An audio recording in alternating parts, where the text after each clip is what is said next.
kan yang bilang ya kalau seandainya misalkan ada di sini yang bilang nemuin hantu itu hantunya orang dewasa itu bohong. Sebab mayoritas yang kita jumpai di sini adalah yang bisa nembus dinding di sini itu dulunya kecil-kecil Bang. Cuma bisa kita bilang sangat-sangat kecil lah untuk ya orang yang kita jumpai di sini. Kadang-kadang kan banyak juga yang bilang hantunya tinggi, rambutnya panjang itu bohong. Kalau kita di sini dulunya anak-anak yang paling banyak kita temukan. Mungkin kita bisa prediksi itu bukan anak-anak, Kak. Bisa kita bilang itu adalah orang-orang Jepang dulunya. Sebab orang Jepang dulunya di sini kecil-kecil semua, Kak. Lebih tinggian senjatanya, Kak, daripada Jepangnya di lokasi ini. Sekarang udah tinggi-tinggi ya, Kak? Kalau sekarang mungkin karena udah banyak yang blasteran ya, Kak ya, makanya kelihatan tinggi-tinggi semua. Nah, seperti inilah sirkulasi udara apabila terowongan ini tidak dilapisi semen. Iya.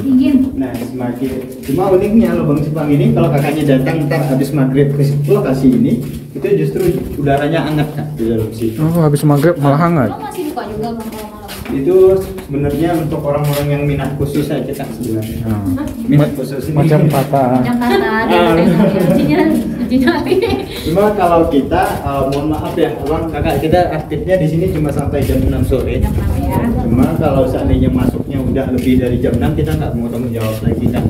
Ntar pagi aja kita dengerin kabar apa yang di dalam sini. Lalu kita belok kiri dulu Abang kakak. Nah dan untuk ini mungkin udah nggak sedikit lagi ya.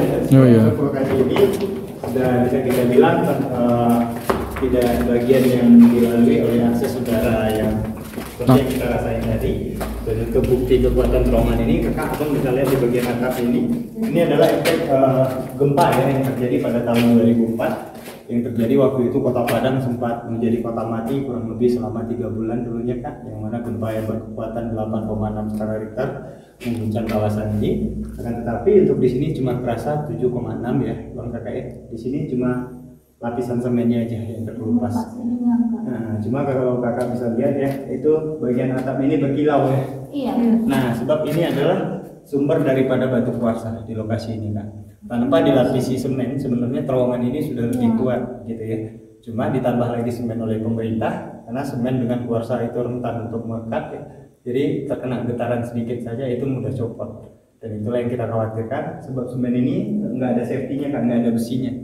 Jadi apabila terjadi guncangan, semennya langsung copot begitu. Lumayan jahitan ya 2 cm ini nimpa kepala, lumayan juga puyengnya gitu ya. Cuma bagian jalur yang kita akses saat ini memang banyak kita temukan orang-orang kita juga Kak yang dieksekusi. Kenapa lebih banyak orang kita ya yang dibunuh di lokasi ini?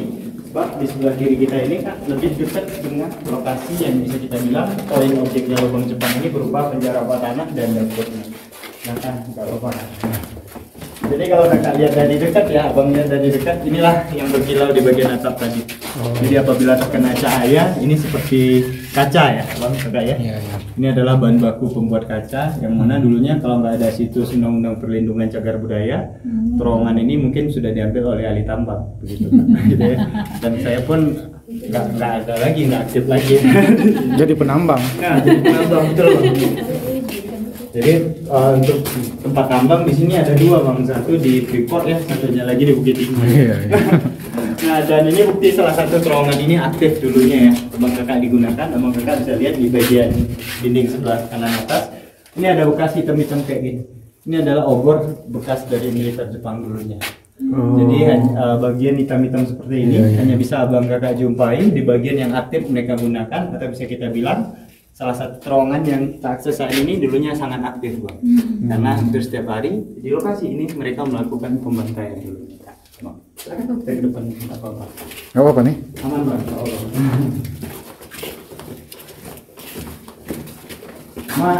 Ini ya kalau boleh sedikit yang saya berbagi ya, kalau tanda-tanda pengunjung kita di sini nggak diterima sama lubang Jepang ini ya, bang kata ya. Pas turun tangga itu kakak udah nemuin macam halangannya, seperti ada yang keseleo, ada yang kepleset, bahkan ada yang nemuin binatang yang nggak pernah kita jumpai di sini, kayak ular dulunya di sini ya. Sebenarnya di lokasi ini mungkin abang kakak selama perjalanan nggak ada yang nemuin kelelawar ya dari tadi. Biasanya di terowongan yang lembab seperti ini banyak kelelawar, banyak tikusnya ya. Cuma binatang-binatang tersebut nggak ada. Bisa kita bilang terowongan ini masih bersih lah, begitu seperti yang abang rasain saat ini. Dan di depan kita saat ini ya, yang mana untuk besi saat ini bang, ini masih besi originalnya, ini tidak ada yang kita ubah sama sekali, kecuali ini bang, engkelnya ini sudah kita permanenkan. Sebab dulunya kalau abang kakak datang ke sini nemuin penjara ini nggak bersih kayak gini kak. Dulunya banyak kita temukan sesajian bang di depan sini. Oh iya. Jadi orang-orang sekitar di sini kak sering masih fanatik begitu bang tentang hal-hal gaib di lokasi ini. Dan untuk penjara ini pun kalau abang lihat, kakak lihat ya di depan saat ini sudah diperpendek ya. Kalau dulunya ini panjang kak, ini ada 76 meter sebenarnya. Kalau abang lurus itu masih ada 26 meter dan belok kiri masih ada 50 meter lagi. Jadi ini kenapa diperpendek? Sengaja diperpendek supaya sumber yang aslinya ya, atau sumber daripada seremnya lubang Jepang itu berawal dari sini bang. Semenjak kedatangan pihak Transmedia tahun 2014 dulunya kak ke sini.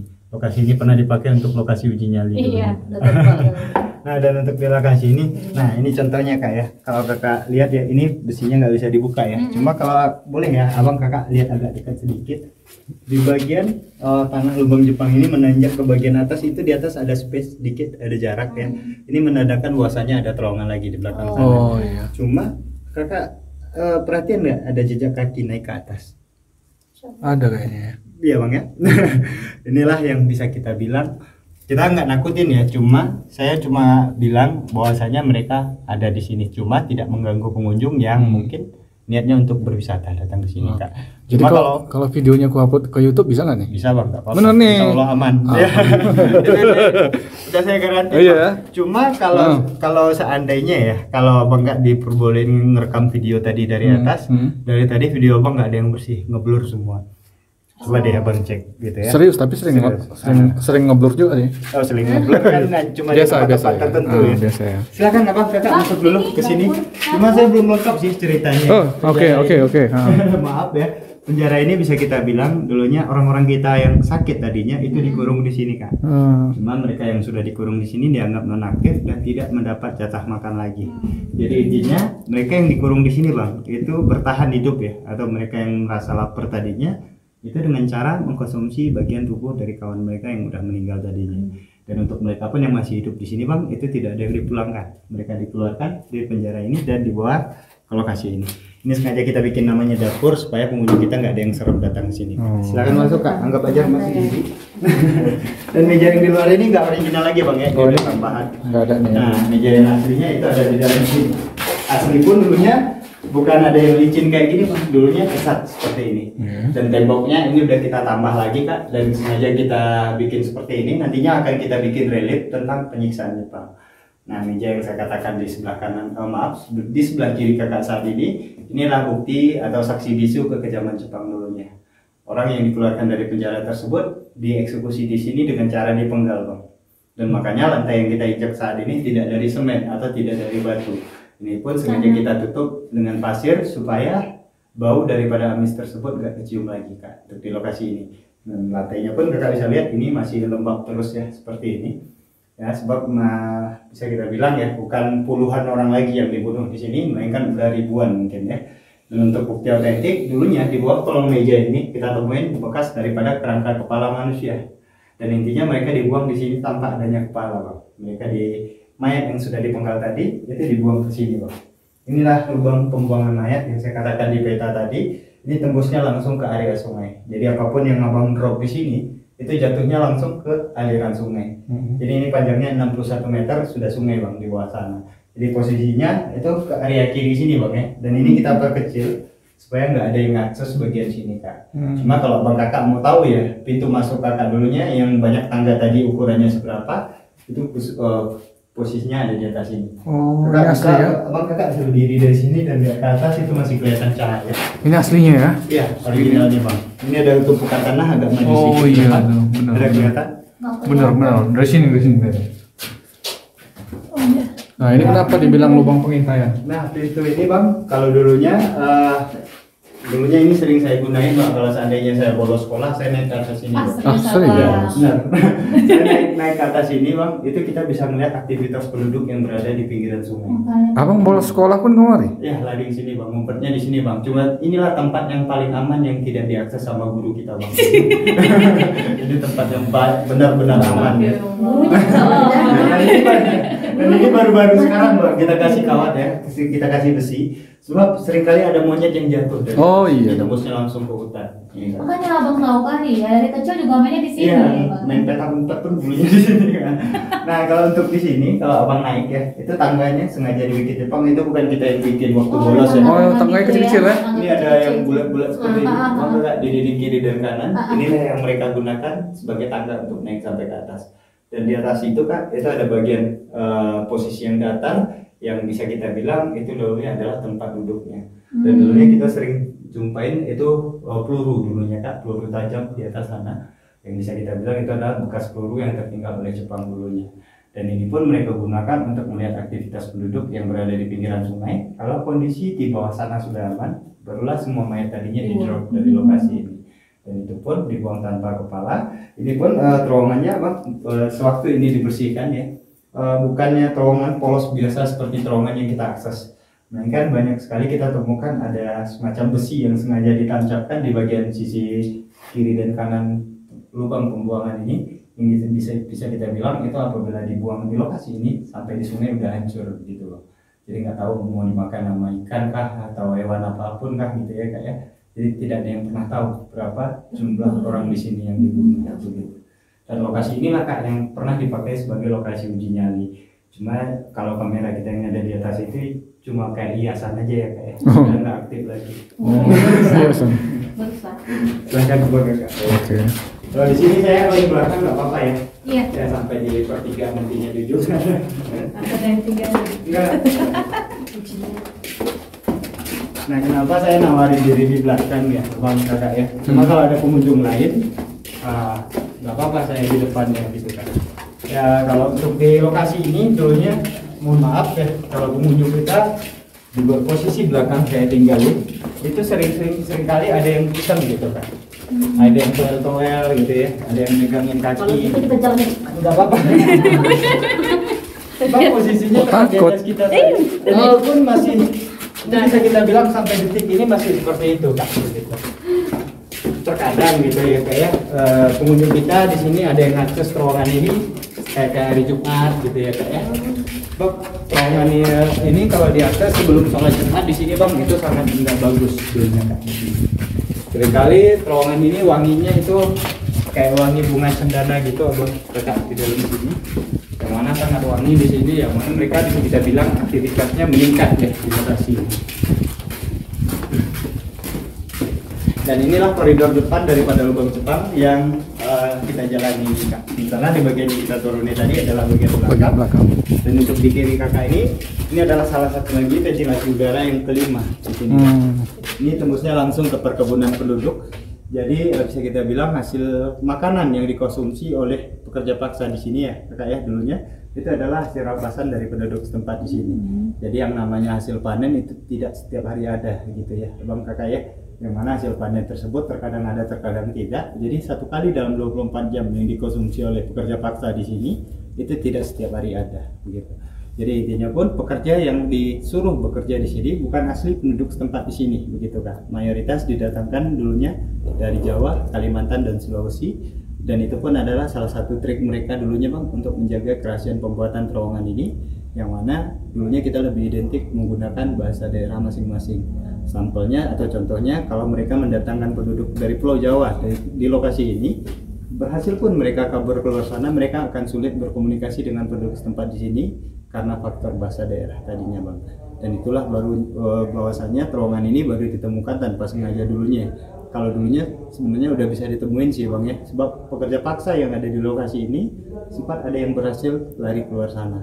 Tapi sayangnya itu banyak yang dibunuh terlebih dahulu oleh Jepang yang berpatroli dari lokasi pada Bukit Tinggi gitu. Ya kan, nama Kakak.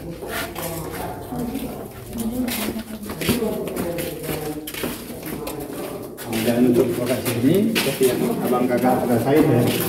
Untuk di bagian ini pun di dinding yang terang di ujung sana nantinya juga akan dijebol.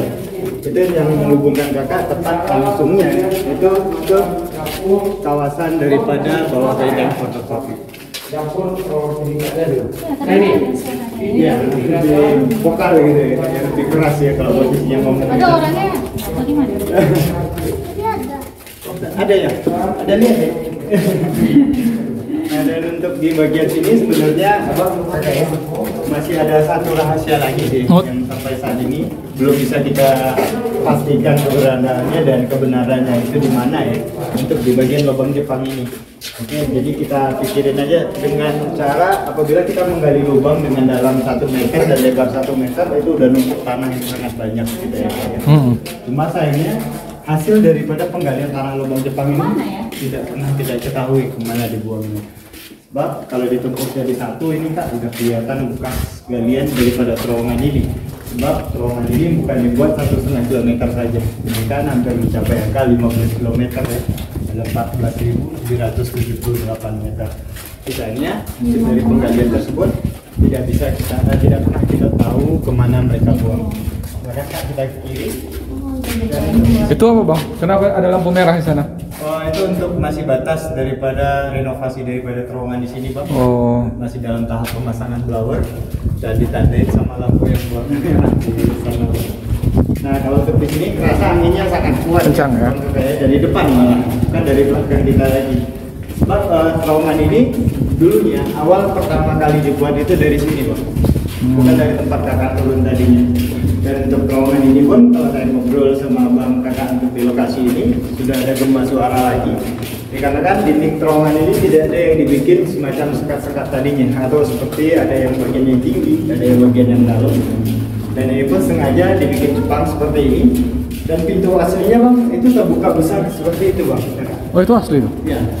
Nah dengan alasan seperti ini, apabila ada musuh yang masuk dari ujung sana, dengan leluasa mereka bisa menembaki dari kawasan belakang kita kan. Jadi tidak ada yang pernah tahu berapa total orang-orang Jepang dulunya yang berada di lokasi ini atau yang berada di dalam terowongan ini gitu. Dan sebenarnya lubang Jepang ini sudah selesai ya, makanya renovasinya dari 2019 kemarin. Tapi sayangnya untuk renovasinya dihentikan sementara sebab anggarannya dipakai buat beli mobil sama beli rumah di luar. Iya, dipakai sama pimpinan proyeknya untuk beli mobil dulu ya. Ini mau dibikin musola nantinya bang. Oh iya. Dan ini pun sudah tambahan. Ya, ini udah tambahan kan. Sebelah kanan mau dibikin toilet. Jadi sayangnya itulah yang saya katakan tadi. Bahkan elektrik pun sebenarnya sudah cukup semuanya di dalam terowongan ini. Tapi itulah karena. Buat toilet ya? Ini sebenarnya cuma ide kita aja kan merusak ya. Sebab pemerintahnya cuma janji-janji aja kan dari dulu di lokasi ini ya. Bahkan pemandu di sini dulunya niatnya kan akan diberikan semacam tunjangan per bulannya. Tapi kita ini jangan begitu aja, makanya kita aktif lagi ya, dan itu pun bukan dari pemerintah kan untuk retribusi tadinya itu dari Bank BNI langsung. Oke, dan ini adalah awal pembuatannya. Mungkin boleh ditelepon dulu. Mungkin bapak bisa bawa mobil ke bawah. Kita mau jemput mobil ke atas dulu. Tuh, Dari sini jauh ya? Kalau di sini biasanya ya, cuma kalau abang kakak nggak capek ya, kita naik tangga sedikit di sini. Oh naik aja. Ini tembusnya langsung ke taman belakang, yang langsung ke bisa kita lihat view Ngaresiano. Gimana? Nggak terlalu banyak sih tangganya seperti yang kita jalani barusan gitu ya. Lebih sedikit daripada. Naik aja kak. Karena kalau ditelepon pun susah menjelaskannya kan. Iya, gitu dari tempatnya.